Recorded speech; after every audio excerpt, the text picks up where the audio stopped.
This has all happened over the last couple of months. To give a little background, I live by myself. My husband passed away years ago. My children are all out of the house. And even my dog has passed. Life has been quiet and mostly uneventful. I am retired and spend my days being quite active within the groups I belong to, playing cards with friends or just resting. I have earned that right. Recently, I had a dream of my deceased husband. I was sleeping in my chair, both in real life and the dream. He walks in like nothing. Mind you, he has been dead for 16 years, and tells me to follow him. He looks young and is dressed in his uniform. I tell him how old I am, and he nods and says, "I know."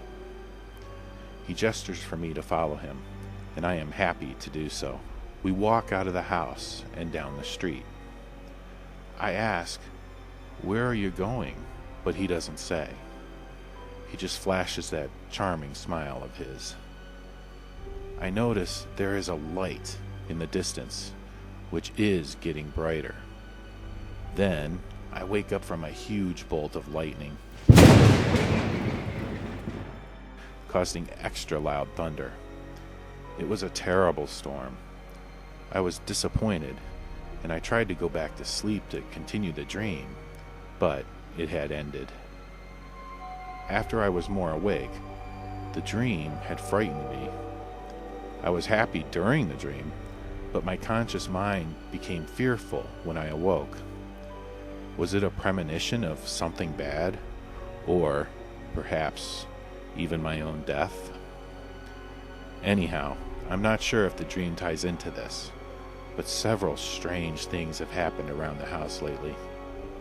I have begun to hear strange noises.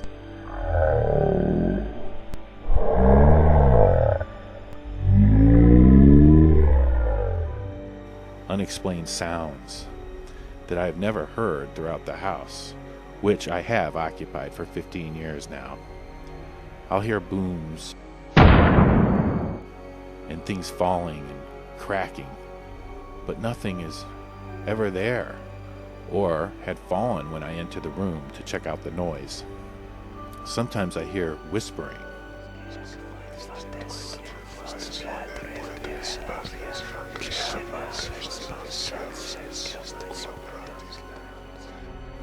Or low talking in like a slithery voice, almost snake-like. It will get louder as I approach the room. I think it is coming from, but when I enter, it stops and nothing. One Friday, I came home after a particularly busy week. I am going to rest and just watch TV all weekend. I'm not going anywhere. I came home and put my keys where I always do on my dresser. The weekend goes by and I'm ready to go out on Monday. I go to grab my keys and the key ring is bent, and the key is off the ring and under a jewelry box, partially sticking out. Now, this was an extra thick ring. I couldn't even bend it back with pliers. It wasn't just a little bent, it was bent in half. Nobody was in my house all weekend. It may seem like a small thing, but it was impossible. Another time, as I slept, my wedding ring, which I still wear, was off my finger. I couldn't find it anywhere. It just seemed to disappear off my finger while I slept.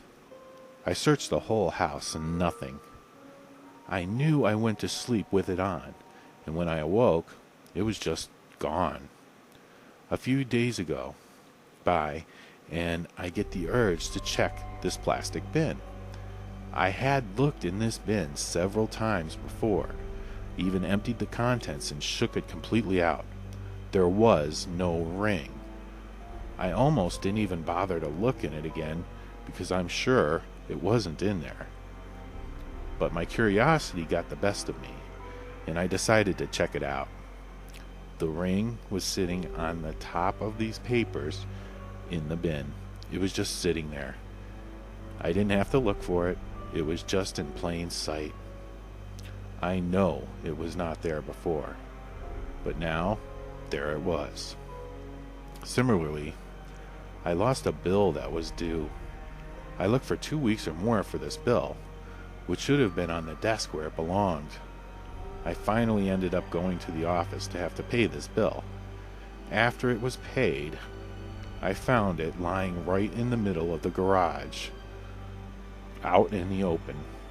I had walked through that path multiple times over those weeks, and it was not there until I didn't need it anymore. Oddly, my neighbor told me she had been experiencing similar occurrences during the same time. She knows nothing about what I am going through. She just volunteered this information to me. I wanted to tell her my stories, but I thought better of it, and I did not tell her. She had several papers in one envelope, which she addressed and was ready to mail. The envelope disappeared, and she couldn't find it. Then weeks later, all of a sudden, there it was. Only now, each of the items contained within the one envelope had their own envelope. She now had several envelopes, each holding one of the papers that were in the original envelope. What was even more bewildering to her is that each of those envelopes were also addressed properly, and every one of them was in her own handwriting. Weird, right? She's not crazy, or even eccentric for that matter. I think the only reason she told me this was because it was bothering her so much, and I can understand that. I have this antique mail desk, which sits by my front door. It has a compartment with a door that folds down. I use it to keep odds and ends in there to keep the house looking tidy. One day, I go to get a pen, and the door is unhinged on one side. The screws were completely removed from the hinge. Not one of the 3 screws were anywhere to be found. Sawdust remained behind, like they were unscrewed, but the screws were completely gone. There is so much more to this than I am telling you, but I'm just too afraid to even recall a couple of the other things which had happened to me. I don't know if someone is somehow getting into my house, or if it is paranormal, or what. I just know that I am in my right mind, and something external is going on here. It has gotten so bad that I am putting my house up for sale, and I am leaving.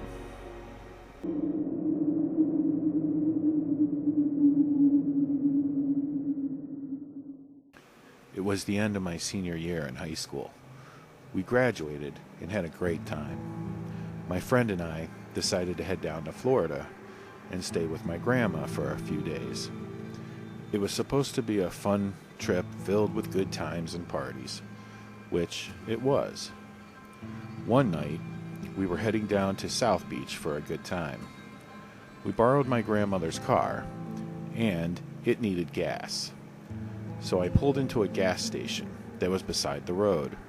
It was completely empty, and I drove around the pump to line it up with the gas cap. No one was there. I opened the car door, got out, and put the dispenser in the car. When I turned around, there was a young girl standing right there in front of me. She was only a couple of feet away. There wasn't a soul around before, but she just appeared. The only way she could have done this was by hiding behind the pump and slowly crawling to the other side as I pulled up so that we couldn't see her. I was startled that she just appeared there. She looked to be about 20 and was really skinny and dressed in out-of-date fashion. She looked like she belonged in the 60s or 70s maybe. She asked me for a ride and said that she was desperate. She was trying to get to her boyfriend's house and wanted to go in our direction. So I agreed. Something didn't feel right about this, though. I mean, aside from the fact this chick just appeared out of nowhere. I asked to look in her bag to make sure that she wasn't carrying a gun or something and wanted to hijack my grandmother's car. My grandma was tough, and you didn't want to get on her bad side or experience her wrath. The young girl smiled and willingly opened her bag. No gun, but her belongings were all just old. That is the only way to explain it. The stuff in her bag had old-looking labels and nozzles and caps. Not like the stuff today. It looked like items from the 70s or something. Even the designs on the bottles. I still didn't think too much about it at the time, and I let her in the car. While driving, she kept talking about crazy things, like dying and being killed. She told us that we were lucky to be alive, and we should cherish our lives being so young and all. She was really freaking us both out. My friend was so creeped out by this girl that he just sat on half of his seat and he watched her the whole time. The look on his face was priceless, as I could just tell she terrified him. I can't even describe how creepy this girl was. Her voice would even cut in and out as she spoke, almost like a telephone that loses its reception for a second and comes back. And as the original signal is lost, you miss a word or two. It was weird. She was extremely morbid. I'm kind of ashamed at what I did next, but I have to live with it. We came to a train, and while we sat waiting for the train, the girl said my name and told me that I had to be careful and I could die at any time.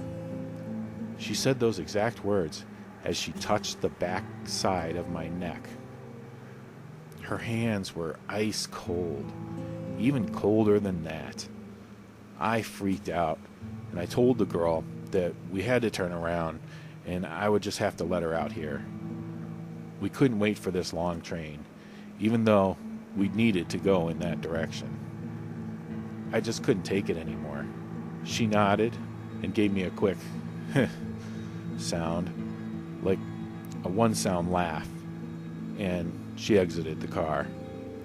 I started to make a 3-point turn, and my friend watched her as we turned around.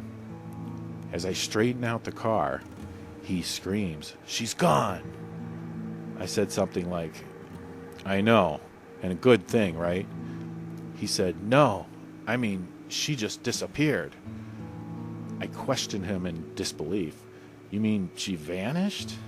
He said, "Yes, she disappeared into thin air." He watched her do it. Now, I did not see that, and I figured it was dark, and his eyes just must have been playing tricks on him. We continued on our vacation, and we enjoyed ourselves. Years later, my friend called me on the phone to tell me something interesting he saw on TV. He was watching one of those ghost shows that come on around Halloween time. One of the true scary stories featured on the show was about a young girl who hitchhiked along the same road we were traveling on that night years before. Usually, young guys would pick her up, and she would tell them she was trying to get to her boyfriend's house. She died in a car accident in the early 70s, going to her boyfriend's place. And she was always seen hitchhiking on that same stretch of road, trying to reach her destination. Everything was the same about the story for us, except she appeared to us at a gas station, not hitchhiking. I didn't before, but I do believe in ghosts now. I would say to all the skeptics out there who don't believe me, I guess you won't believe in ghosts until you meet one.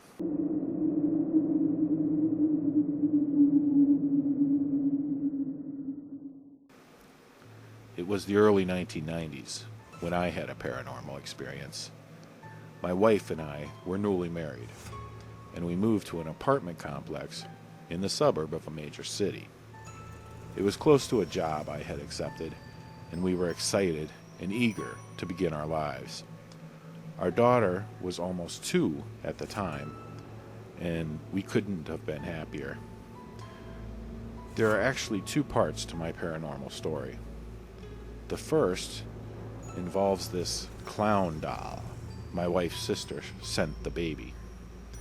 It looked innocent enough at first, but it got darker and creepier as time went on.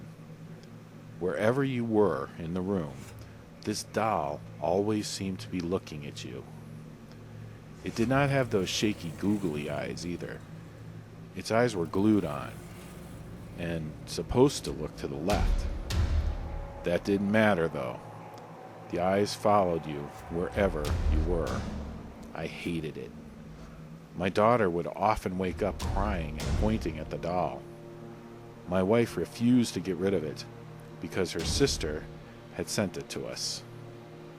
My mother came to stay with us that Christmas and was sleeping on the couch when she suddenly woke up and started screaming that the doll was looking at her from the other room.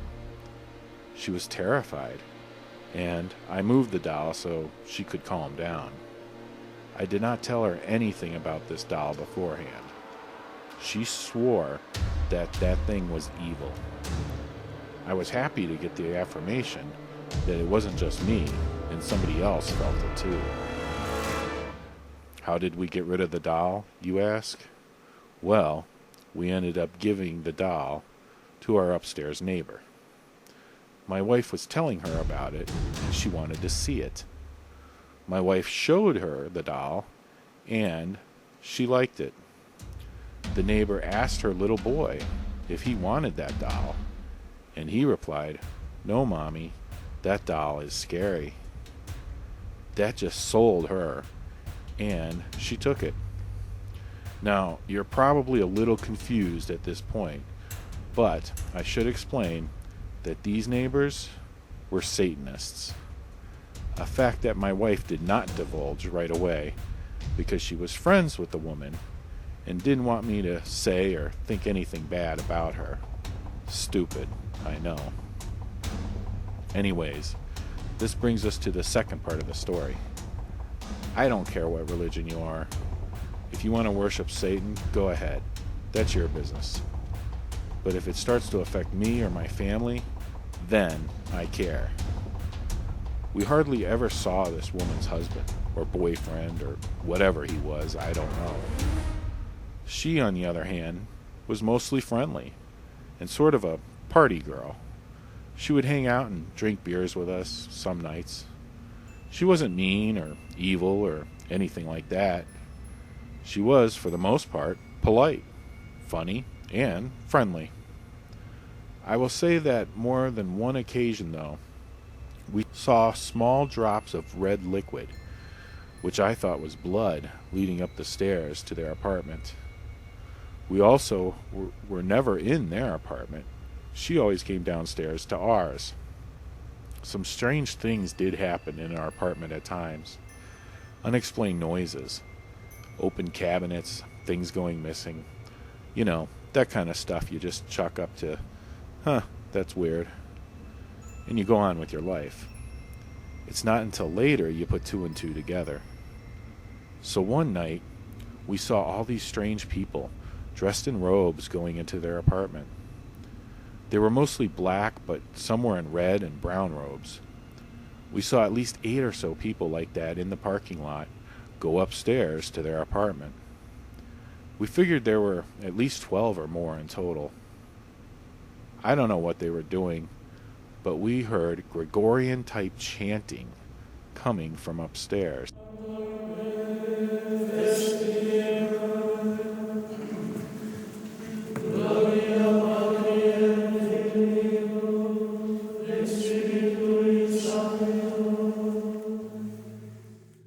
It was really creepy, and it went on for hours. It was just a normal weeknight, nothing special. but they were having some kind of a ceremony or ritual, perhaps. That's when my wife told me that they were devil worshippers. We had lived there for almost a month by this time. They wouldn't stop, and it was very loud and accompanied by bangs and thuds and thumps. We turned on the TV and were watching old black and white shows and movies. The sounds didn't stop. My wife was now freaking out and very scared. A show ended, and some kind of a religious show came on after that. We couldn't find the remote to turn it off, which was strange because it was on the nightstand right next to the bed. The minister on the TV started to pray. That gave me the idea maybe we should pray too, which we did. Now, neither of us are religious, but we did pray that night. I don't know if it was just a coincidence, but the chanting stopped immediately. And the robed people, they all left. We then fell asleep. In the morning, we saw our neighbors packing their car. My wife asked the girl what they were doing, and she in turn was very rude. She said, "We are moving," in a sharp, rude tone. She didn't even look at us, and she just kept packing the car. They were gone by that night, and we never saw them again. I'm not sure if it was our praying, or if something happened up there that night to make them move so suddenly, without any indication prior to that. Whatever it was, I figured good riddance to them and that damn doll.